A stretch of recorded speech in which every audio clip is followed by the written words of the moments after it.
Yes, just all him. Just all him.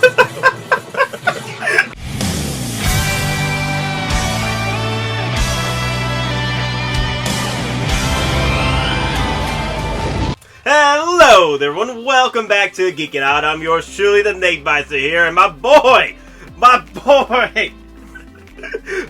Cole. Long absence. Yes, long absence. We are working on something new for next year. It's a big old project. It's gonna be real nice. It's gonna be a lot of fun. And there you go. Little sneak peek right here what we're working on. I can tell you what or why, but there's no involves that. In some way, shape, or form. We just got done with The Mandalorian. Well, Cole did. This is my third time watching it. My first viewing. This is his second. Yes. Solid.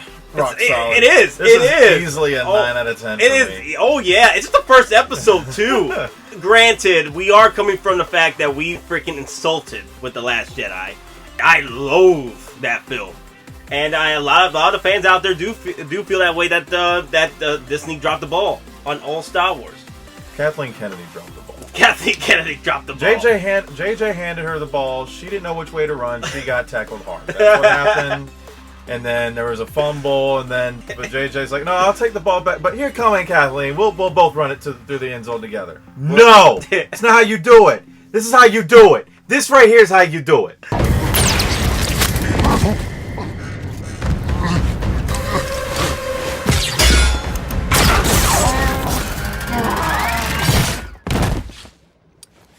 Dave Filoni and Jon Favreau, man, they really did a fantastic job with so far. It's just the first episode. That's what's crazy about it, man.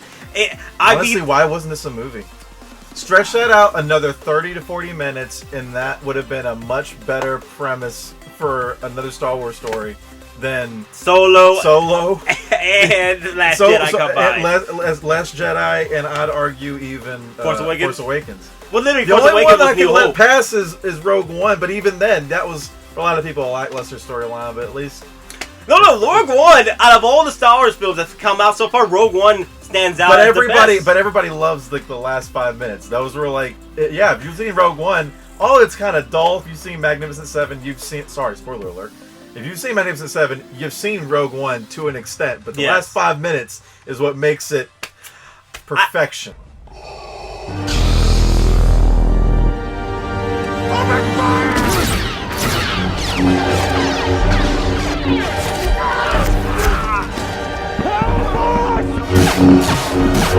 Back to Mandalorian. Yeah, back to Mandalorian. Oh my god, dude. First off, we're introduced to the lone silent gunman, which I thought was hilarious that they actually added some dialogue with him. I thought he was literally going to be silent through the entire time. The entire episode. I wouldn't even been mad if he literally just said one thing at the very end, and if it would have just been "whoa," that would have been enough for me. Like literally, I thought he was silent the entire time. I literally thought he was gonna just do sign language the whole time, just to keep the silence. But on that though, the amount of dialogue that's not even spoken, the fact that he's actually able to emote through the armor, animated. Oh, thank you. You could see it. You could see when he's frustrated. You could see when he gets excited. And one of the bounties, one of the prizes for that bounty is Beskar metal.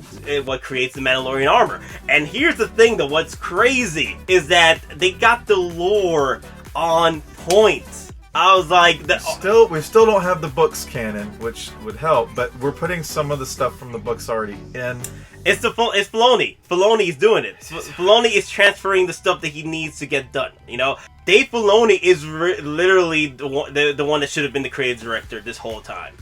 Just everybody on this team. That's who should have been the showrunners and people in charge. Mm-hmm. Mix around some people being exec producers and directors, whatever. But this entire team here, the first 10 people on these credits, those are the people that should have been involved with The Force Awakens and on through the mainstays, because this is perfection. Exactly, it was a passion project. Even George Lucas was on set for this. And you don't hear a lot about that, but you hear rumors that George Lucas was helped out with the scripts. Hard. So what was your favorite moment, man? Shoot. Gunkata. Gunkata from IG-11. Yeah, I thought you were going to say IG-88. IG-88, there you go. IG-11. It appears we are trapped. I will initiate self-destruct sequencing. Whoa, you're what? Other than the whole battle at the end, the gunfight at the end, the lore coming out of Nick Nolte's character. I thought it was hilarious how he's just telling the Mandalorian that, hey bro, your ancestors rode dragons, my dude, and you mean to tell me you can't ride this thing? Get out of here, man. He has spoken. There's I have spoken. He's like, no, you don't argue me, you don't debate me. This is what's gonna happen, and that's gonna be it. It's just, I mean, honestly, that was my favorite moment of watching it, whatever. But this entire thing was a joy.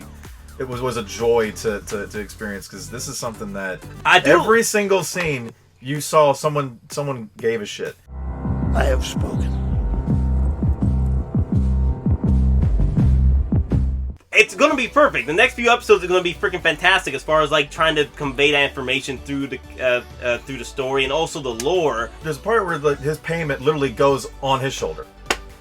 Like everything that he got, he went ahead and got accented on and upgraded what you know. What's no, you know what I love. If they do it the entire season, that'd be sweet. Dude, yeah, that's what I'm thinking. That's what I'm thinking. That's what I'm thinking. You know why? Because the helmet, his Mandalorian helmet, does not match his chest pieces. Oh, nothing on him matched anything. Everything was mismatched. Even his knee pads to his boots. So yeah, the only thing that matched up was his helmet and his newly acquired shoulder piece. Some of them, you know, were getting messed up from the shots fired, you know, prior to the beginning of the episode. So to see them change and upgrade and see how he reacts, you know, when he gets shot with different types of you know, ammunition is really kind of cool. The fact that they kept all that consistent. Lower your blaster. Have them lower theirs first. We have you 4-1. I like those odds. What I'm gonna love is that it's gonna feel like an RPG. Like every mission he does, he's gonna acquire a new blaster or a new armor piece. Just keep the same thing. Keep the same thing. Right now, you got a spaghetti western, you know, in sci-fi. Just keep it that way. Keep it right consistent for this time. Next season, you can probably change it up and do, you know, different type of style, whatever. But right now, the soap opera stuff, I'm good. I'm so damn good. Kathleen's done run that in the grave for me. I can't anymore. Like I've gotten to the point where I will not put any of my money into any ticket right now for the new Star Wars line as it is. Literally, they have been getting my tickets for me, and I'll back pay them, you know, at a later point, whatever. But there's people out there that feel that don't support any of them what they do. Do not support Disney Plus. You need to teach them a lesson. But then there's others out there who feel that we need to spend the money to show that this is a good product, anything, and we want more product of this. This is only what, 8 episodes, right? 8 episodes. 2 months. It's definitely worth $14. I have spoken. And all in all, for the money that I spent trying to catch up with Game of Thrones versus just the 8 episodes that are going to be of Mandalorian, this is definitely worth your money. And you can explore and see what it's worth for the rest of you. Different people get different packages. So like if you're Verizon, it's free for a year. Like, I want to support Mandalorian.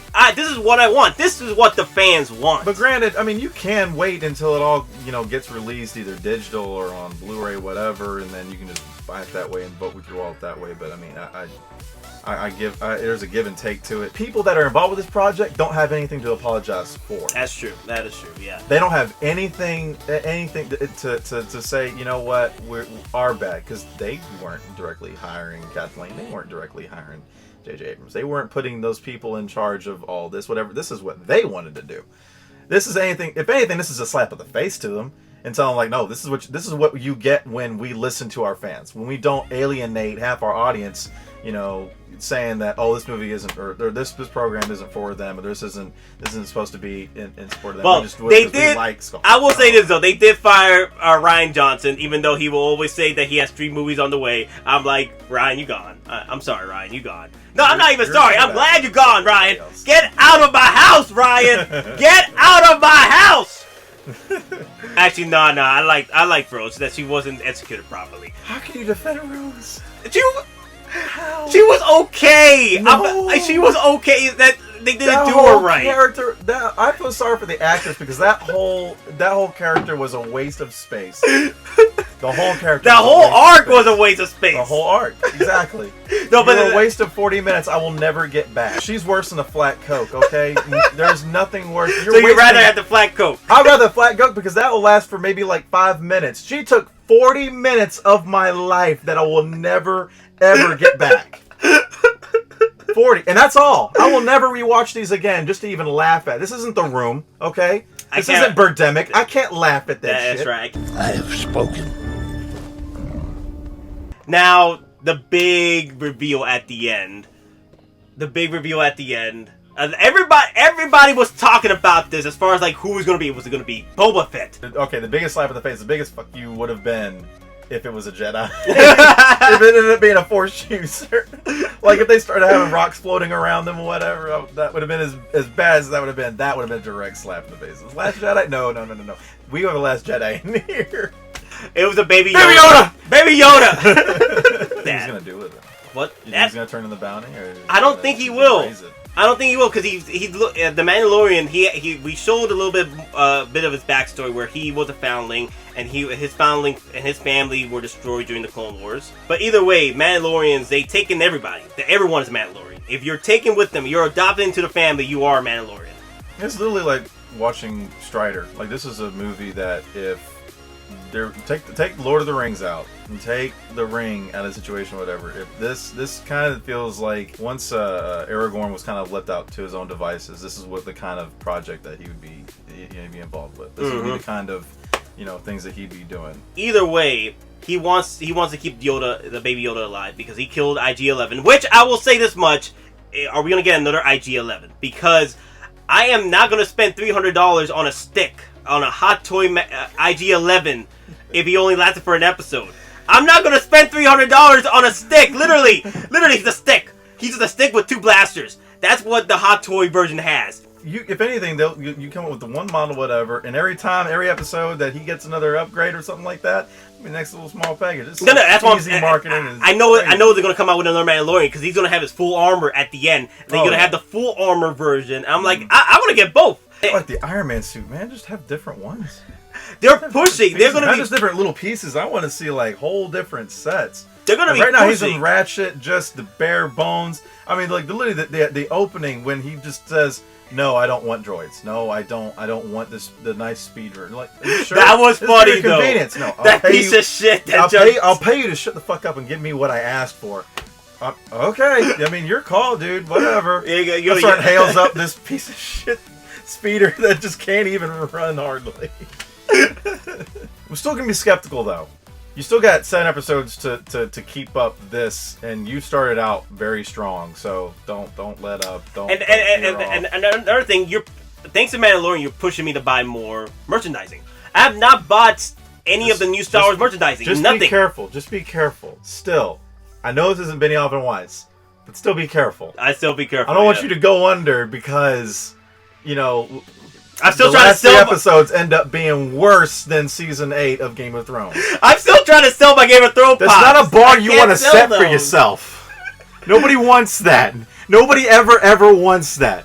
When the best film of the year ends up being a comic book villain that doesn't even act like a comic book film.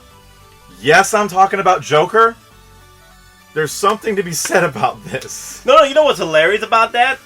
There's been more shootings and stabbings for freaking Popeye's chicken sandwich than there ever been for the Joker film. I can't even laugh about that because it's so true. Hey, no one died with Joker. Nobody. But nobody died with Joker, but plenty of people got stabbed over some damn chicken. That chicken though, man. That chicken though, man. Hey, man. Boondocks predicted it. Boondocks predicted it. Boondocks was right. Went from Simpsons to Boondocks. Boondocks predicted this. I think Bob Iger has the right mindset right now to try and get the Last Jedi hater suit. Calm down a bit.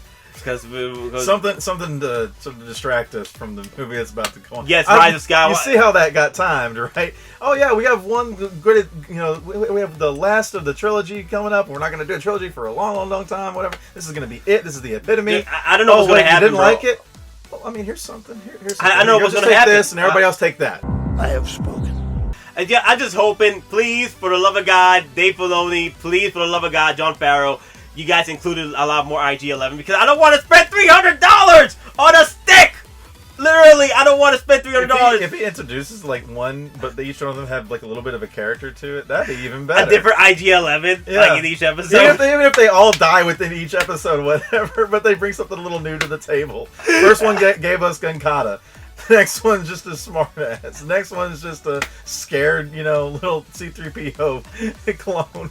I don't care. Oh my god, that'd be perfect. Just make something enjoyable. This was very enjoyable. Thank you. It was. Thank you guys. Thank you, Dave Filoni. Thank you, John Farrell. You guys doing a fantastic job. Keep pushing the lore. But anyway, guys, humble yourselves and thank you for checking us out. Me and Bautista are going to come back doing a couple unboxings. We got a couple unboxings on the way we will be working on for next week. Is that we even had time to get together to unbox these figures, like the Scarlet Spider and the Texas Spiderman over there. So it's going to be a cool unboxing. Hopefully, Wait, hold on. What? He gets to be on the unboxing for that one, and I don't get to be on the unboxing. Oh, that's right. You're gonna be here in Georgia, right? You want to be? You want to be here? Do you want to be there for that? Let me get my voice back down. Yeah, I'll be there for that. Okay, cool. But anyway, I'm yours truly, the Snake Bites are here, and my boy, Gold. and hasta la freaking vista.